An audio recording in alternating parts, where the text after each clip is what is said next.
Welcome back to the Timeless Tales Library, where the world outside fades and a new story begins. I'm Theodore, your host, and tonight I'll be sharing a soothing tale to ease your mind and guide you gently towards sleep. The Timeless Tales Library is made possible by listeners like you. If you found comfort here, please subscribe and help us continue creating these peaceful stories. As you settle in, comment below and let me know where you are in the world tonight, and share a place you dream of a story taking you to.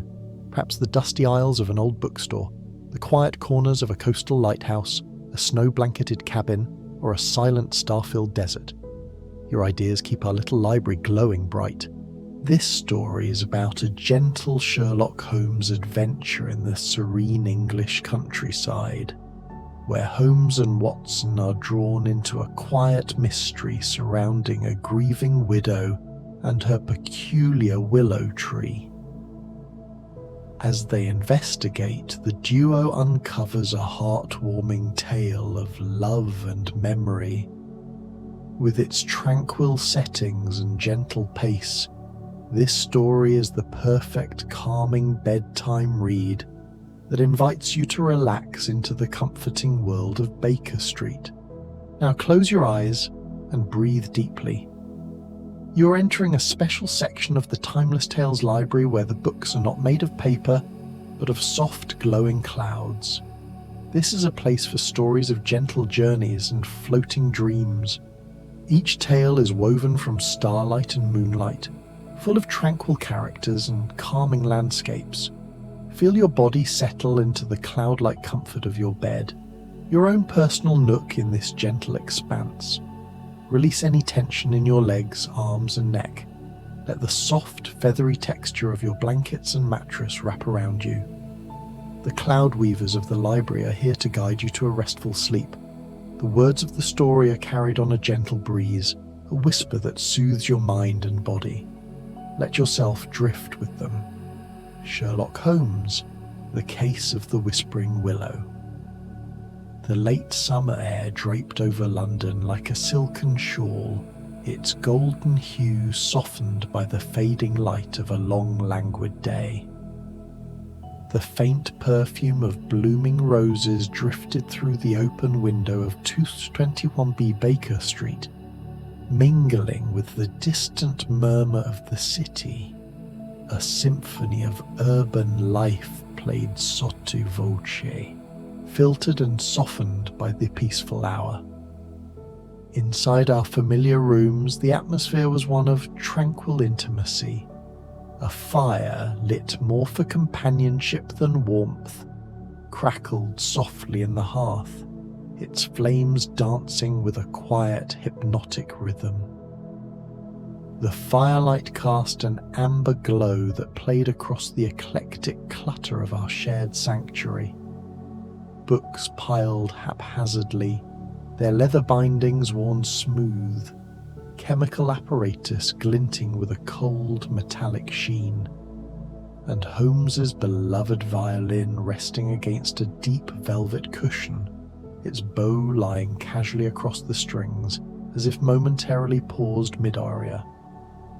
The room, for all its potential chaos, felt utterly secure, a bastion of quiet intellect. Dr. John Watson sat in my well-worn armchair, its faded upholstery a comforting constant. The springs gave slightly in all the familiar places, a small welcoming creak. A delicate porcelain cup of chamomile tea rested on the small mahogany table beside me, its steam curling upward in lazy tendrils, filling the air with a soothing herbal scent. My notebook lay open on my lap, the pages filled with half-formed sentences chronicling our recent adventures. I felt the restorative power of this stillness soaking into my very bones. Across from me, Sherlock Holmes reclined in his own chair, a high-backed affair upholstered in deep burgundy. His long, slender fingers were steepled beneath his chin, a familiar, almost architectural gesture. His eyes, sharp and grey as polished steel, were half closed, their usual piercing intensity softened as he gazed into the flickering flames. The firelight cast delicate shadows across his angular features. For once, the restless, almost electrical energy that so often defined him seemed entirely at rest, like a coiled spring purposefully allowed to unwind. The evening was an oasis of stillness, a rare and precious interlude. Holmes had been without a case for nearly a week, a state that typically left him pacing or plucking irritably at his violin. Yet tonight, he seemed content to let the world turn without his intervention. The only sounds in the room were the soft, rhythmic ticking of the mantel clock, its brass pendulum glinting, and the occasional whisper of paper. The silence was not oppressive or dull, but comforting and deep, a gentle reminder of the shared, unspoken bond that flourished in these quiet moments of shared domesticity. "Watson," Holmes murmured, his voice low and languid, carrying the deep cadence of a man half lost in pleasant reverie. "Do you ever grow weary of chronicling my trifling exploits? Surely your readers, bless their predictable souls, must tire of my methods, as predictable as they must seem to you by now. Do you not long for a subject more heroic, more conventionally grand?" I chuckled, the sound warm and familiar in the cozy room.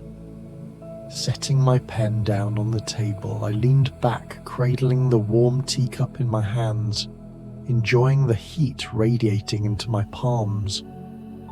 "On the contrary, Holmes, the public devours your adventures with an appetite that shows no sign of waning. Your methods predictable? Hardly. Each case, no matter how small, reveals some new facet of your brilliance, an unexpected turn of logic or a depth of insight I had not previously perceived. Though I must confess," I continued, my tone growing more reflective, "I sometimes wonder if you ever tire of unraveling mysteries. Even a mind as tireless and brilliant as yours must crave a respite now and then. Perhaps a long sojourn in the country, or an uninterrupted week with that chemical apparatus of yours." Holmes's lips curved into a faint, almost wistful smile, his eyes catching the firelight with a momentary glint of amusement. "Rest is a luxury, my dear Watson, one I rarely indulge and often regret indulging. To sleep is to miss the subtle currents of the world. Yet I will concede that an evening such as this, with its quiet simplicity and the agreeable scent of your tea, holds a certain charm. The mind, like a finely strung bow, must occasionally be unstrung to preserve its strength and elasticity. Tonight, I find myself content to listen to the fire's song, to observe the slow movements of the city's shadows, and let the world's mysteries wait for their morning light." Before I could respond, a soft, almost timid knock echoed through the room, gentle but insistent, like the tap of a hesitant finger on a glass pane. Mrs. Hudson, our ever-reliable landlady, entered a moment later, her grey hair neatly pinned beneath a lace cap, her expression a careful blend of apology and maternal concern. She wore a simple dress of navy wool, its hem faintly dusted with flour from some earlier culinary endeavour, perhaps a batch of her famously light scones. "I'm terribly sorry to disturb you. Gentlemen," she said, her voice soft but clear. "But there's a lady here to see you. She seems quite distressed, though she's ever so polite about it, and has such a gentle air. Shall I show her in, or ask her to call again tomorrow?" Holmes's eyes sharpened instantly, the languor of the moment giving way to a spark of deep-seated curiosity. Though his posture remained relaxed, one leg crossed elegantly over the other. "By all means, Mrs. Hudson," he said, his tone smooth as velvet, masking a sudden alertness. The combination of distress and politeness in a late evening caller promises an intriguing diversion indeed. "Show her up." Mrs. Hudson withdrew. A moment later, a woman stepped in, carrying a palpable aura of sorrow. She was in her late 40s, with soft, silver-streaked brown hair tucked neatly under a simple pale grey bonnet. Her warm hazel eyes held a quiet kindness, but they were shadowed by a deep, lingering sadness. In her hands she clasped a small, meticulously clean lace handkerchief. Her plain, elegant dress was a deep forest green, accentuating her quiet dignity.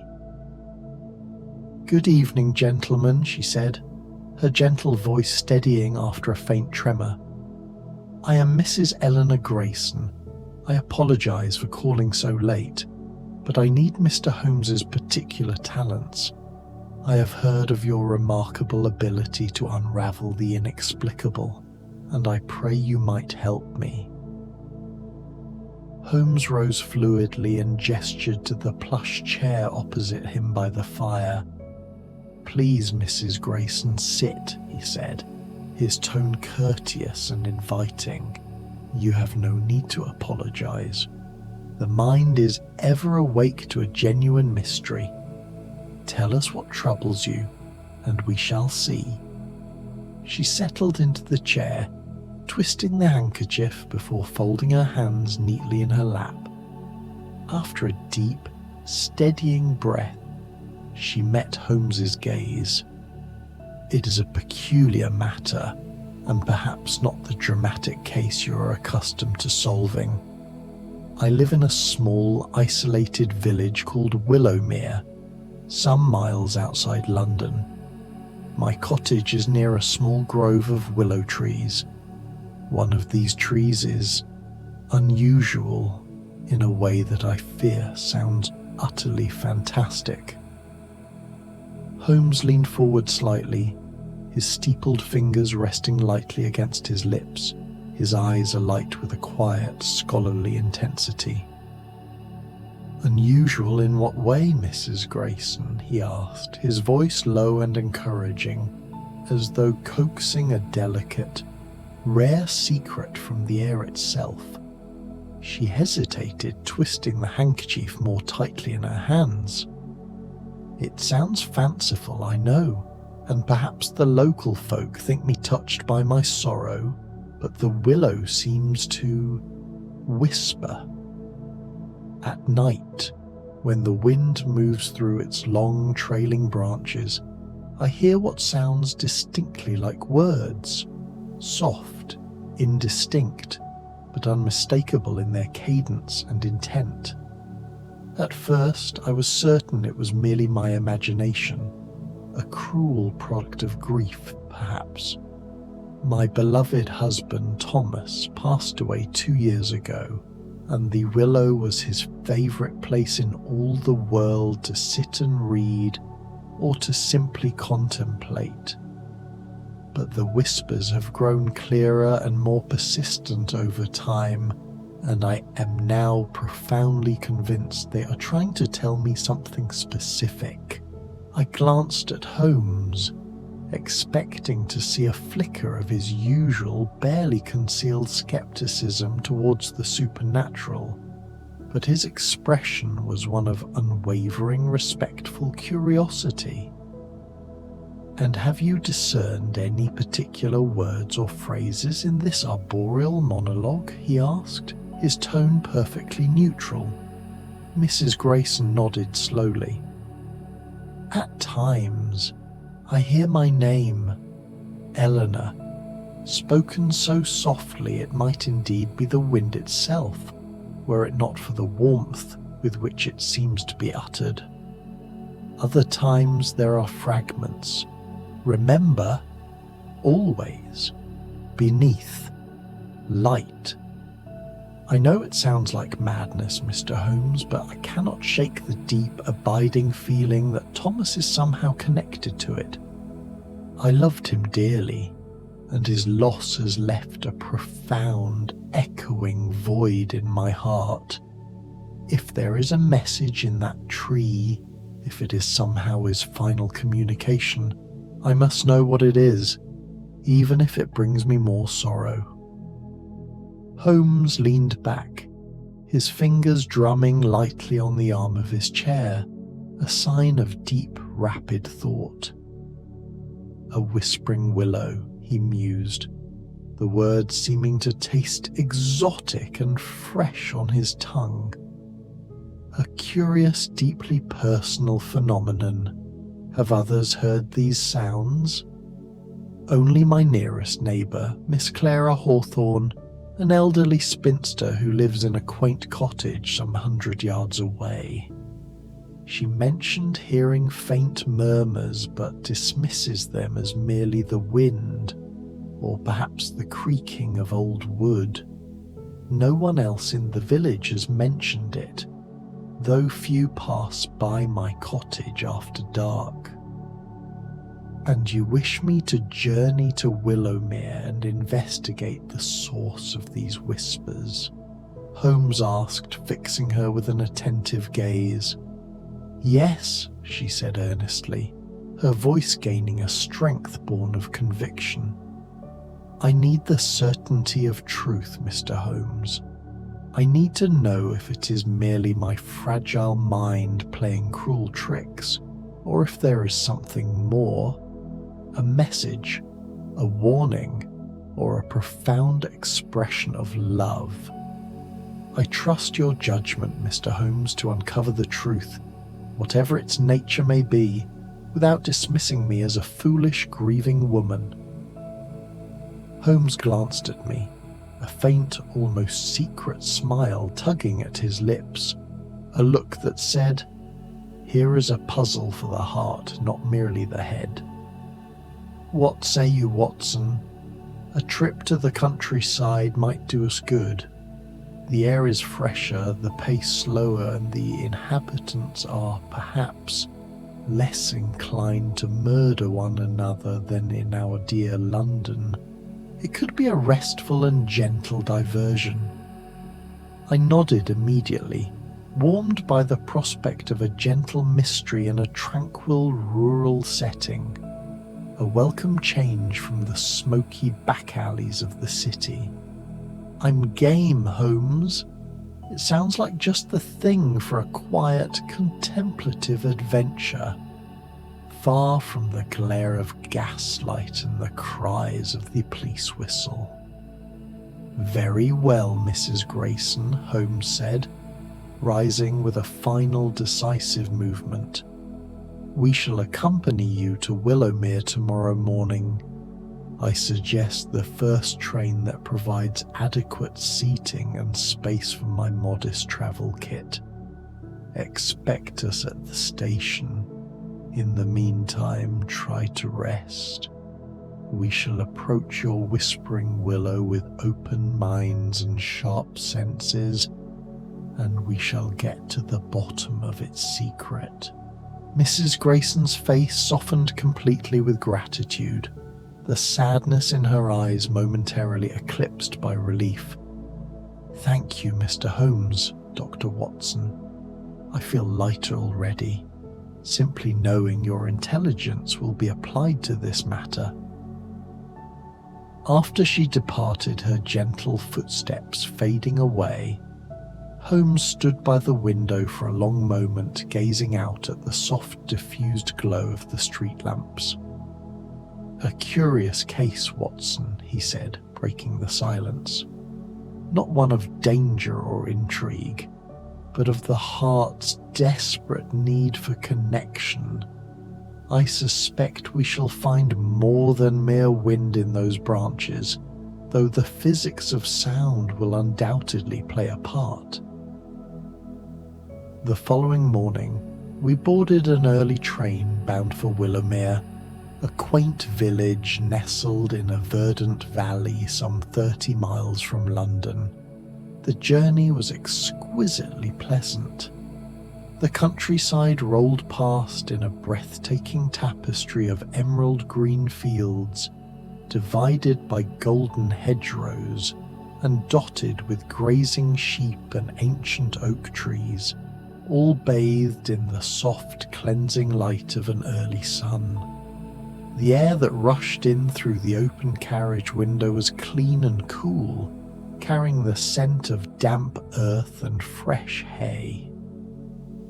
Holmes, ever observant, studied the passing landscape with a quiet, almost meditative intensity, occasionally pointing out a geological feature or a subtle shift in the regional architecture, a sign of the deep knowledge he carried of every corner of England. I meanwhile allowed myself to fully relax, lulled by the gentle rhythmic clack of the train wheels over the tracks. It was a perfect morning for reflection. I noted in my journal the contrast between the vibrant, bustling life of London and the profound, timeless stillness of the countryside, a stillness that seemed to absorb and quiet all human noise. Willowmere itself was as charmingly peaceful as its name suggested. Cottages with thick, weathered, thatched roofs lined a single, winding cobblestone street, their tiny front gardens bursting with the late summer blooms of hollyhocks, snapdragons, and the last of the flamboyant roses. A small stream, the very picture of rural serenity, wound its way lazily through the village centre, its waters sparkling brilliantly in the mid-morning sunlight.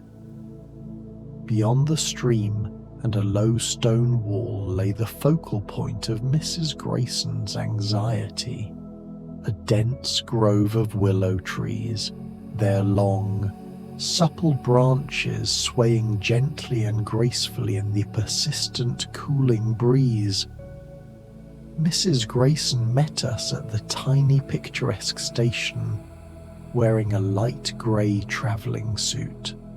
Her face, though still marked by sorrow, was noticeably brighter than the previous evening, though her eyes still held a trace of hopeful worry.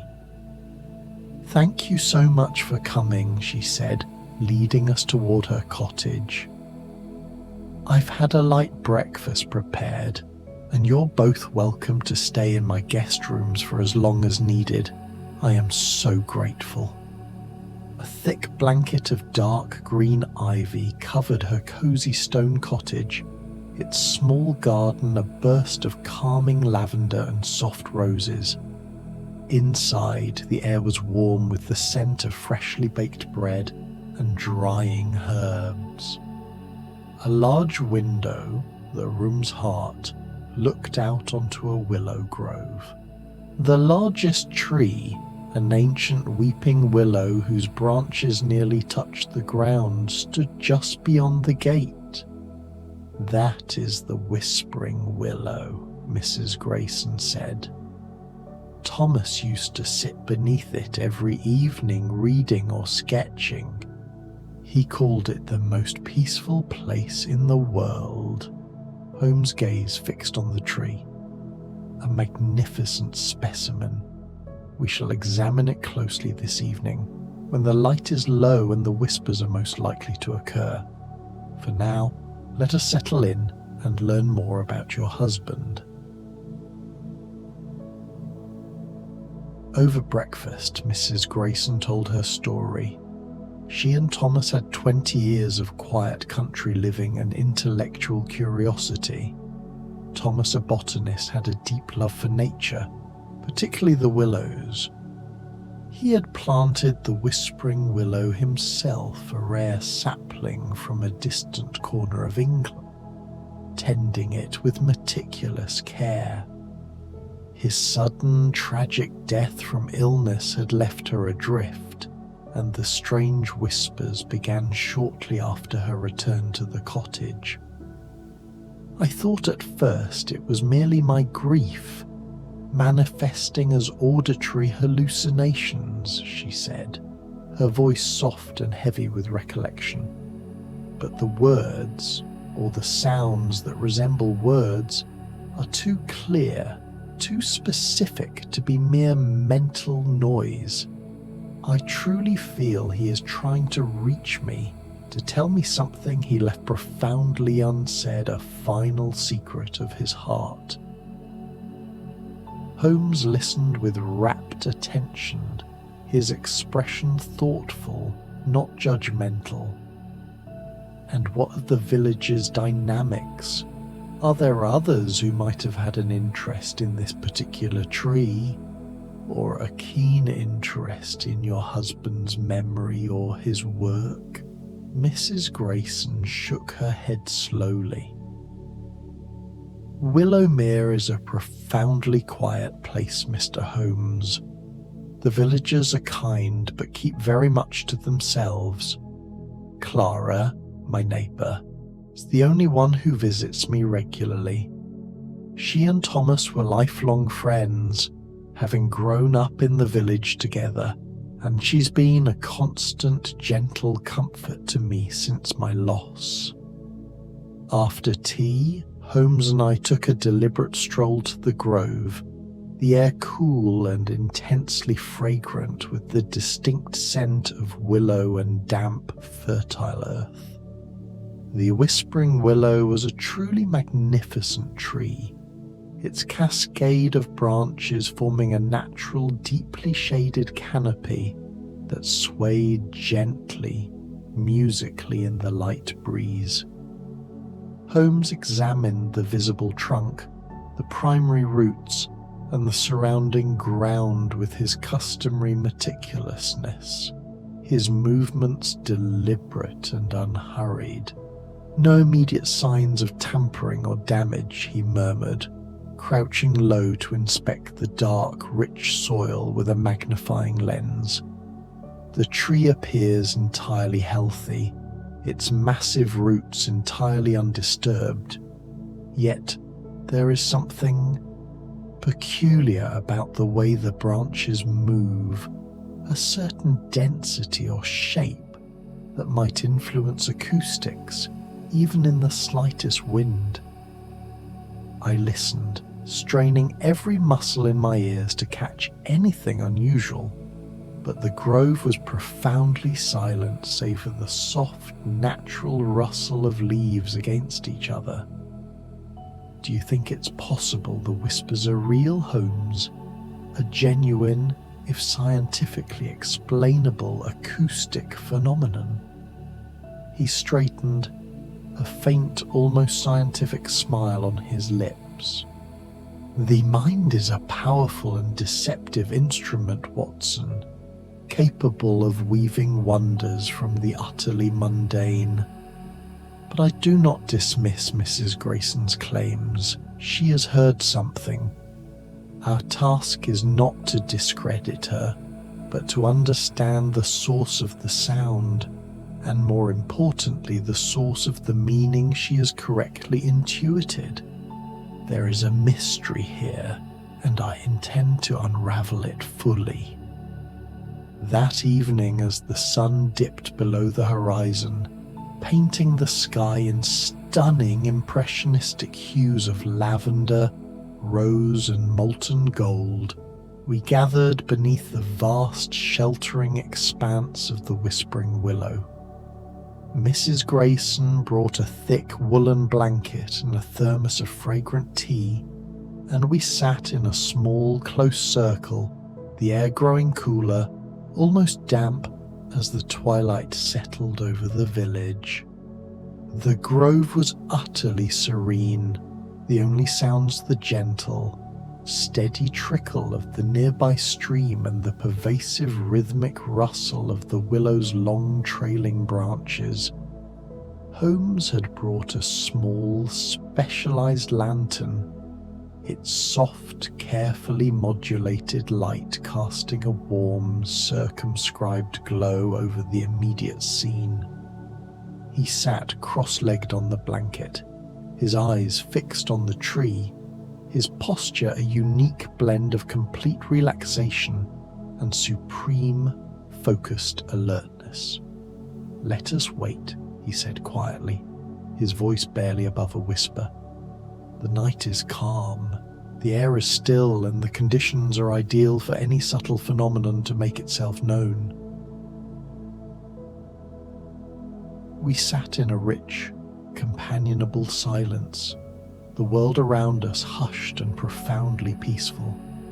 The stars began to emerge in the deepening sky, twinkling softly above the willow's vast canopy, and I felt a deep, profound sense of calm settle over me, a peace I rarely found in London. Even Holmes, ever restless and driven, seemed entirely at ease, his sharp features softened and rendered almost contemplative by the lantern's gentle glow. Then, faintly at first, I heard it. A low, rhythmic, murmuring sound, like a deep, drawn-out sigh, carried on a very specific current of the wind. It was not distinct words, not yet, but a melodic, human-like hum that seemed to rise and fall precisely with the movement of the branches. Mrs. Grayson's eyes widened, her entire body tensing, and she clutched her handkerchief to her chest, her gaze fixed, mesmerized, on the tree's shadowy form. "There," she whispered, her voice tight with emotion. "Do you hear it, Mr. Holmes? It is back." Holmes nodded slowly, his head tilted slightly as he listened intently, a scholar observing a unique natural phenomenon. "Fascinating," he murmured, his breath barely stirring the air. "It is indeed entirely distinct from the usual rustle of leaves, possessing a remarkable, almost resonant quality. Watson, what is your initial, honest impression of the sound's character?" I strained my ears, the sound growing clearer, more defined. It was as though the ancient tree were gently breathing, its branches weaving a soft, hypnotic, wordless song. "It's undeniably soothing," I said, "almost like a low, continuous lullaby, or the slow rhythm of a morning song." Holmes rose slowly, gracefully, moving closer to the massive trunk, his lantern held aloft like a surveyor's lamp. He ran his long, sensitive fingers along the rough, furrowed bark of the trunk, then reached up to lightly touch the lowest branches, letting them brush against his hand. "The sound is clearly amplified here," he said, his voice now a low instructional tone. "The density of the trunk and the unique structure and thickness of the branches are creating a natural resonance chamber, perhaps due to a hollow or a particular configuration that catches and modulates the slightest movement of air." As the night deepened, the murmurs became even more distinct. I heard, or perhaps truly thought I heard, the very faintest trace of a single word. "Eleanor," woven into the very core of the deep rustle. Mrs. Grayson gasped, hot tears instantly welling in her hazel eyes. "It's him," she said, her voice a broken whisper of certainty. "It's Thomas, I know it is." Holmes's expression remained calm and gentle, but his eyes were bright with the intense light of impending solution. "Let us not make any final conclusions yet, Mrs. Grayson," he said gently, though his manner was clearly respectful of her belief. "But I am now beginning to form a complete theory. Mrs. Grayson, tell me, did Thomas ever carve anything into the trunk of this tree, or leave any other mark upon it? Perhaps a hidden niche or a small cavity?" She shook her head with certainty. "Not that I know of. He loved the tree far too much to ever harm its skin. But he did spend countless hours here, sketching his botanical observations or writing in his small leather-bound journal. He treated this spot like his own personal outdoor study." Holmes nodded, his gaze returning to the shadowy base of the tree with renewed intensity. "Tomorrow, we shall examine the immediate area more thoroughly by the full light of day. For now, let us return to the cottage and rest. The willow has generously shared its secrets for tonight, and we must honor the limits of the dark." The next morning, after a truly restful sleep in Mrs. Grayson's cozy guest room, a room that smelled pleasantly of dried lavender, we returned to the grove before the dew had fully lifted. The air was crisp, the sun filtering through the willow's branches in soft, dappled, constantly shifting patterns. Holmes came equipped with a small specialized toolkit, including a trowel and various small clean brushes. With Mrs. Grayson's explicit, eager permission, he began a meticulous, painstaking examination of the ground directly around the tree's massive base. He climbed carefully among the lower, thicker branches, inspecting the bark and leaves for any signs of artificial alteration, then knelt to dig gently and systematically around the visible network of the roots, his movements deliberate and unhurried. After a significant period of quiet, concentrated labor, he paused, his fingers brushing against something solid and metallic, half buried in the moist soil just at the foot of the thickest root. "Watson, come here if you please," he called, his voice calm but tinged with the quiet excitement of a successful hunt. I joined him quickly, peering into the small, carefully uncovered hollow he had created.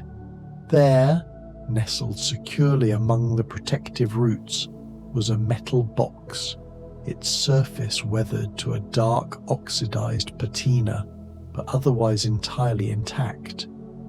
Holmes carefully lifted it free, brushing away the dark earth to reveal a simple spring-loaded latch.